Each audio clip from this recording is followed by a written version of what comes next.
This is where we talk about de-escalation. A typical definition of de-escalation is that of reducing the intensity of a conflict or potential violent situation.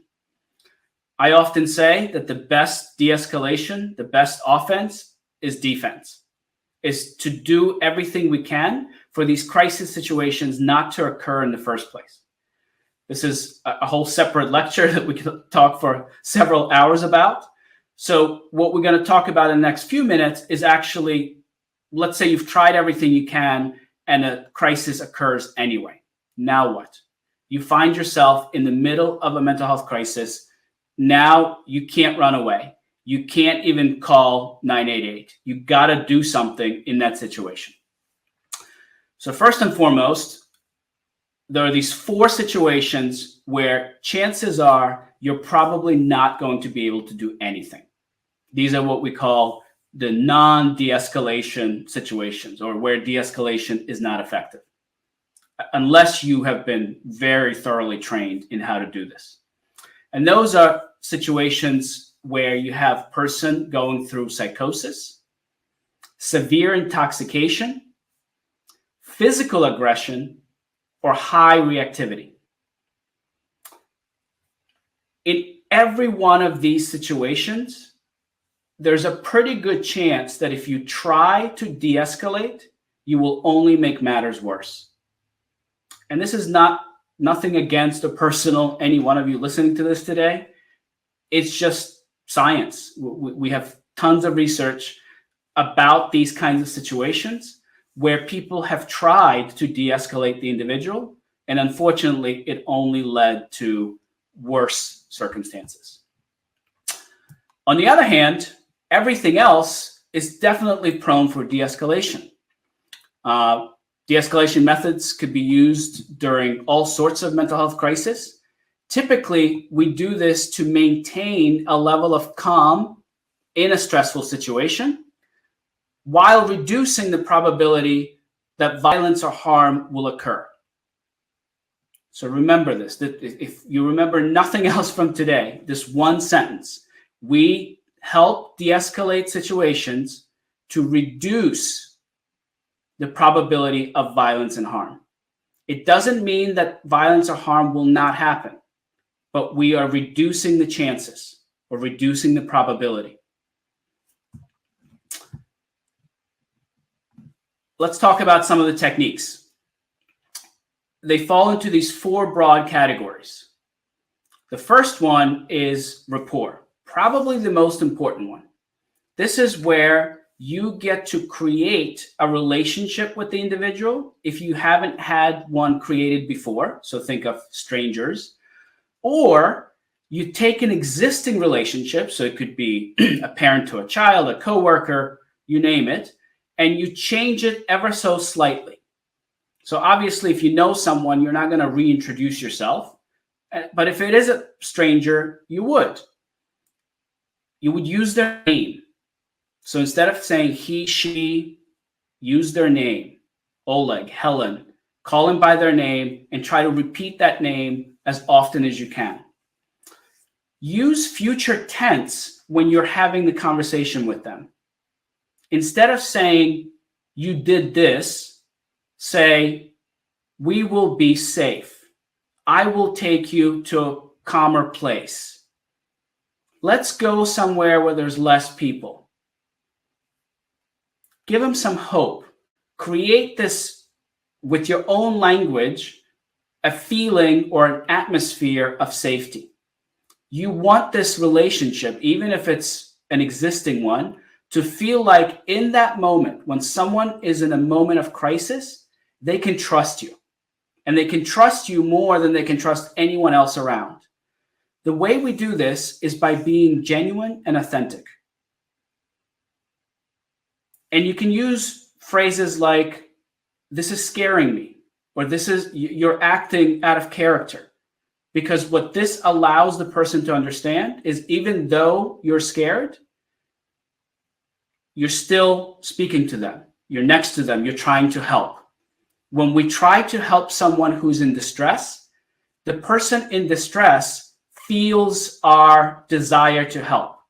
The moment that happens, you get to what I call getting to a yes, where they say, okay, I'll walk with you over there, or let's go chat more. Offer options. The more options you give the individual, the greater the chance they will take one of those options. Would you like to go sit on a bench? Would you like to go for a walk? Why don't we leave this apartment and talk over there? As many options as you can give, the greater the chance that that probability of an actual violence or harmful event occurring will be decreased. The second category of de-escalation techniques are all rooted in active listening skills. Typically, when someone is in distress, our own central nervous systems go into defense. We immediately make it about ourselves, and our own emotional distress rises. And that's, again, an evolutionary feature that you can't really sort of flip the switch on or override. Instead, you can calmly convince yourself in the moment that this is not about me. They don't want to harm me. They probably don't even want to harm themselves. But my job is to kind of get in between them and themselves. And so pay attention. Listen closely.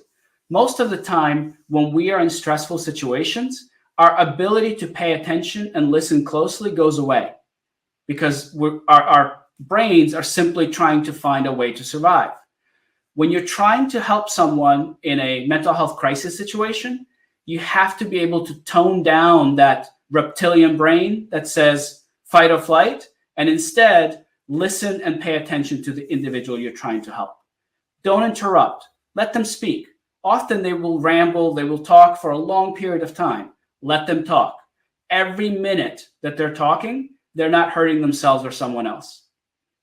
And then as you're listening, practice empathy and validation skills. Validate their feelings. The phrase I like to use is you feel because.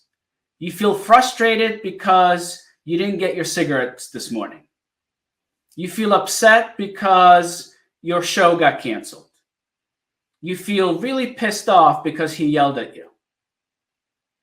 Every time you use that you feel because phrase, it communicates to the person, they're listening, they care for me, and maybe they're even right. All of that allows you to connect closer to the person and ultimately de-escalate the situation. If they say something you don't understand, clarify. Summarize and paraphrase.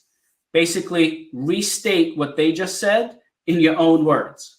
Often, when someone hears their own words said back to them by someone else, it sounds slightly different, but it rings true. And finally, use your nonverbal prompts. Those of you that have ever been trained in active listening, the nodding of the head, lots of therapists, social workers do this. We almost kind of bred to do this back from graduate school. But then also practice the nonverbal communication skills. These have a lot more to do with your immediate surroundings, as well as paying attention to your own body and mind. So things like environmental awareness. Look around. As you're engaging in a crisis de-escalation situation, pay attention to what's around you. Are there large, heavy objects that could be used for harm? Move away from them or remove the objects. Is there something that's either could be used as a trap? So for example, if you're positioned between the person and the door where you could potentially find yourself in a harmful situation, move away. Make sure that you always have a way to get out of the physical environment. Maintain good eye contact. A lot of times when we're in stressful situations, even if we're trying to resolve those situations and de-escalate, we lose eye contact because, again, we're preoccupied with how dangerous the situation can potentially become. Maintain eye contact. Probably the hardest thing on this list is remain calm, right? We hear this all the time. What we must do, though, almost at the same time, is while we are trying to convince ourselves to remain calm, what you don't want to do is to tell the person in distress to calm down. This is one of the most interesting paradigms when it comes to de-escalation. All you really want to do is tell the person, calm down, relax. But what really you should be doing is saying those things to yourself inside your own mind. Because when you tell someone to calm down and relax while they're in distress, that typically makes things worse.